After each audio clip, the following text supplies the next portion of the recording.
वालेकुम, मैं हूँ काशिफ खान और मैं स्टडी ऑनलाइन की तरफ से आप लोगों की तरफ मुखातिब हूँ। अगर अभी तक आप लोगों ने हमारे स्टडी ऑनलाइन चैनल को सब्सक्राइब नहीं किया है तो जल्द से जल्द सब्सक्राइब करें ताकि हमारे नए नए कंटेंट्स आप लोगों तक पहुँचते रहें। आप लोगों को जैसे पता है कि इससे पहले हमने अपर रिस्पिरेटरी ट्रैक्ट के बारे में पढ़ा कि अपर रिस्पिरेटरी ट्रैक्ट में हमारे साथ कौन कौन से आर्गन्स आते हैं और उनकी क्या फिजियोलॉजी है, उनकी एनाटमी क्या है और उनकी फिजियोलॉजी क्या है। ये सारी चीज़ें हमने डिटेल के साथ पढ़े। अब हम लोअर रिस्पिरेटरी ट्रैक्ट की साइड पे आएंगे कि हमारे साथ LRTI जो हमारे साथ लोअर रिस्पिरेटरी ट्रैक्ट है, वहाँ पर हमारे साथ कौन कौन से आर्गन मौजूद हैं और उनकी क्या फिजियोलॉजी है। ये सारी चीज़ें हम डिटेल के साथ पढ़ेंगे। As we have already discussed about the upper respiratory tract and lower respiratory tract, that which organs are coming in the lower respiratory tract. So the organs that comes in the area of lower respiratory tract is trachea. हमारे साथ trachea इसमें आती है, ठीक है।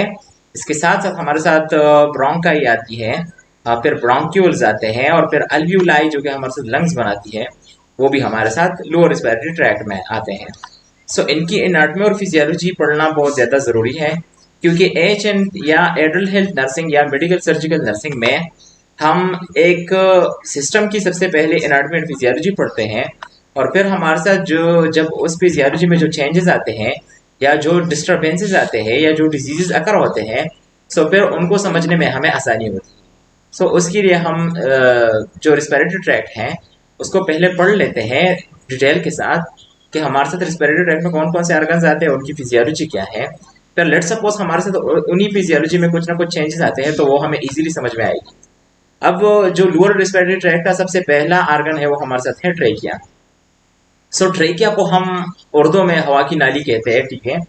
और ये हमारे साथ खुराक की नाली के साथ अटैच होती है, जो जिसको हम एसोफेगस कहते हैं। उसी के साथ ये अटैच होती है और ये हमारे साथ लेरिंग्स के बाद आती है, क्योंकि लेरिंग्स हमारे साथ अपर रिस्पिरेटरी ट्रैक्ट का पार्ट है। ट्रेकिया हमारे साथ लोअर रिस्पिरेटरी ट्रैक्ट का पार्ट है और ये लेरिंग्स के बाद आती है। इसको हम इसीलिए वाइंड पाइप या हवा की नाली भी कहते हैं।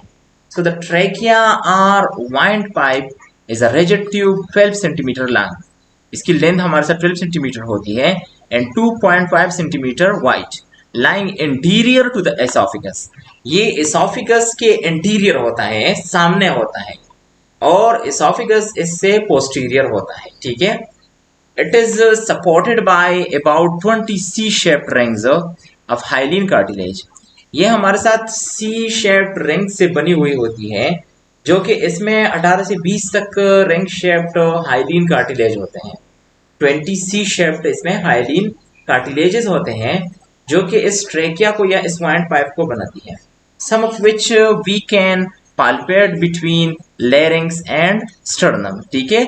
अगर हम लेरिंग्स और स्टर्नम के बीच में हम प्रेशर दबाए इस एरिया पे, हम इन सी शेप्ड का हाइलिन कार्टिलेजेस को हम पाल्पेट कर सकते हैं और हम फील कर सकते हैं विद द फिंगर्स कि हमारे साथ ये सी शेप्ड जो हाइलिन कार्टिलेजेस है अब द ट्रेकिया वो हमारे साथ मौजूद होते हैं। The open part of the C faces posteriorly, which allows room for the esophagus to expand when the swallowed food passes by.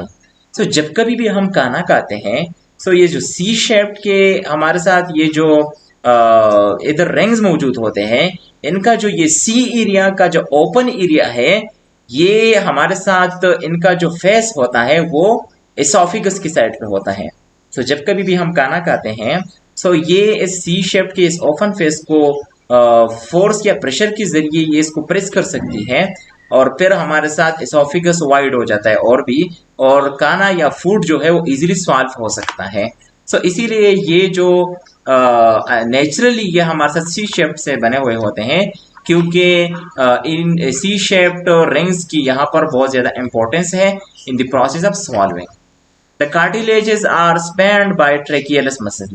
और फिर ये जो हमारे साथ सी शेप्ड कार्टिलेजेस होते हैं, जो हाइलिन कार्टिलेजेस हैं, उनको ट्रेकियलस मसल्स ने स्पैन किया होता है। इसके इर्द गिर्द हमारे साथ ट्रेकियलस मसल्स होते हैं जो क्या करते हैं, जो इनको प्रोटेक्शन में हेल्प कराते हैं। अच्छा जी, आगे जाते हैं। आगे हमारे साथ आती है ब्रोंकाई और ब्रोंकियल ट्री। सो ब्रोंकाई हमारे साथ at the level of fifth thoracic vertebra, हमारे साथ फिफ्थ थोरासिक वर्टेब्रा तक हमारे साथ आती है ट्रेकिया। ठीक है, सो फिर ट्रेकिया, ये बहुत इंपॉर्टेंट एमसीक्यूज है कि ट्रेकिया किस जगह पर हमारे साथ डिवाइड होती है इन दी ब्रोंकाई। सो ये हमारे साथ फिफ्थ थोरासिक वर्टेब्रा पे डिवाइड होती है।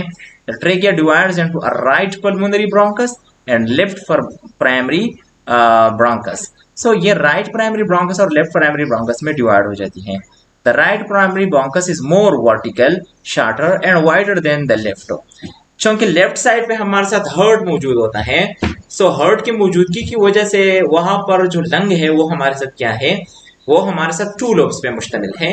लेकिन जो राइट साइड वाला लंग है वो थोड़ा बड़ा है, क्योंकि वहां पर ऐसी कोई आर्गन हमारे साथ मौजूद नहीं है। सो इसीलिए वो जो राइट वाला लंग है वो हमारे साथ थ्री लोब्स पे मुश्तमिल होता है। इसीलिए जो हमारे साथ प्राइमरी ब्रोंकस की डिवीजन होती है, सो राइट प्राइमरी ब्रोंकस हमारे साथ मोर वर्टिकल और शॉर्टर होता है लेफ्ट के लिहाज से। As a result an aspirated object is more likely to enter and large in the right primary bronchus than the left. और जब कभी भी हम किसी चीज को एस्पिरेट करते हैं या किसी फोर्थ पार्टिकल को हम हमारी ट्रेकिया में वो आ जाती हैं, सो जब कभी भी ये एस्पिरेट हो जाता है, सो उसके चांसेस होते हैं कि वो हमारे साथ राइट प्राइमरी ब्रोंकस में जाए और राइट लंग में चला जाए एज कम्पेयर टू लेफ्ट। ये इन्हीं जो हमारे साथ प्राइमरी ब्रोंकस है, इन्हीं की खासियत की वजह से हमारे साथ एस्पिरेटेड चीज जो है वो राइट लंग में जाती है as compared to left lung. Like the trachea, the primary bronchi contain incomplete rings of cartilages that are lined by ciliated pseudostratified columnar epithelium. जिस तरह हमारे साथ ट्रेकिया में इनकम्प्लीट रिंग सी शेप होते थे, इसी तरह हमारे साथ ब्रोंकाई में भी, प्राइमरी ब्रोंकाई में भी इनकम्प्लीट रिंग्स होते हैं।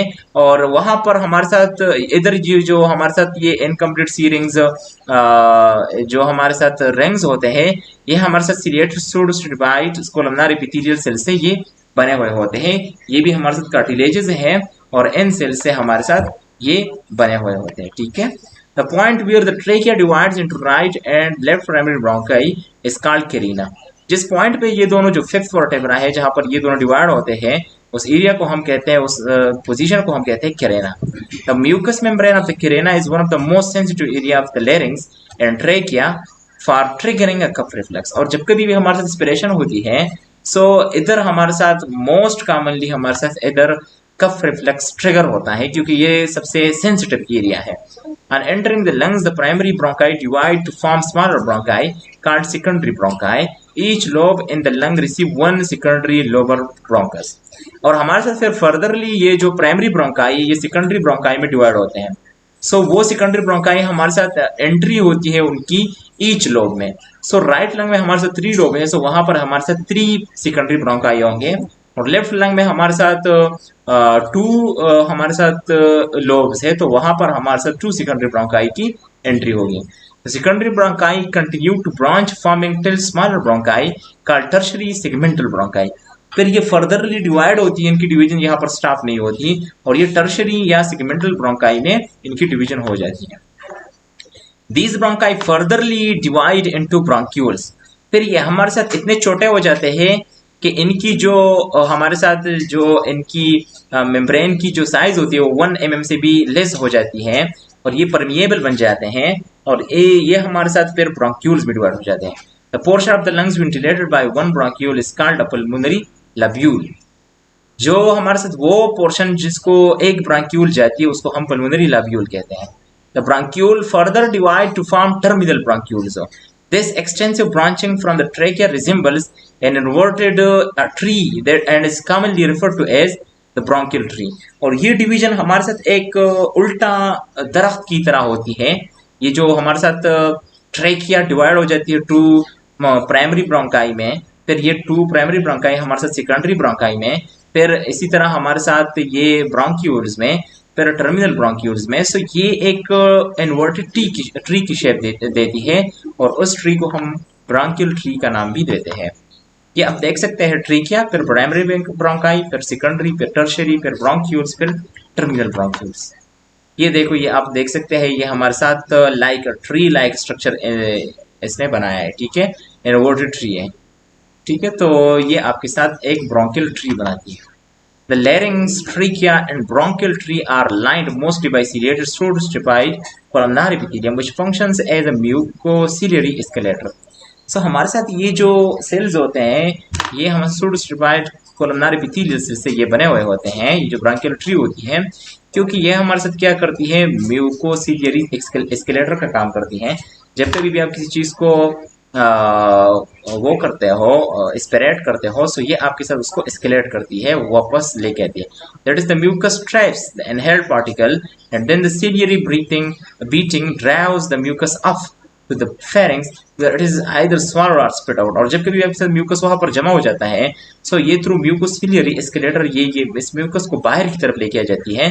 फिर तो यहाँ हम उस म्यूकस को स्वाल्व कर देते हैं या बाहर की तरफ लेके आ जाते हैं in the form of spit out. फिर हमारे साथ आती है लंग्स।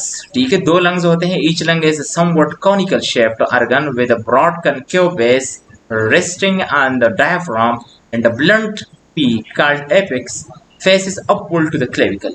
सो हमारे साथ जो लंग्स होते हैं वो डायफ्राम पे बेस करते हैं। ठीक है, उनकी बेस डायफ्राम पे होती है और एपेक्स अपवर्ड होती है टुवर्ड द क्लेविकल। ठीक है, कोन शेप्ड होती है, जिसकी एपेक्स ऊपर क्लेविकल की साइड पे होती है और बेस हमारे साथ डायफ्राम पे होती है। ठीक है, the broad costal surface is pressed against the rib cage. The smaller concave mediastinal surface faces medially. The lung receives the bronchus, blood vessels, and nerves through its hilum, a slit in a mediastinal surface. The left lung is a little smaller than the right because of the heart tilting to the left, giving indentation to the lung called cardiac impression or cardiac notch. मैंने पहले भी आप लोगों को बताया कि हमारे साथ राइट लंग साइज में बड़ा है as compared to left lung, क्योंकि लेफ्ट साइड पे हमारे साथ हर्ट पाया जाता है और हर्ट की कंप्रेशन की वजह से हमारे साथ कार्डियक इंप्रेशन होती है या कार्डियक नोच बन जाता है, जिसकी वजह से हमारे साथ लेफ्ट लंग छोटा हो जाता है as compared to right lung. The left lung has two lobes, as superior and inferior lobe with a deep fissure between them called oblique fissure।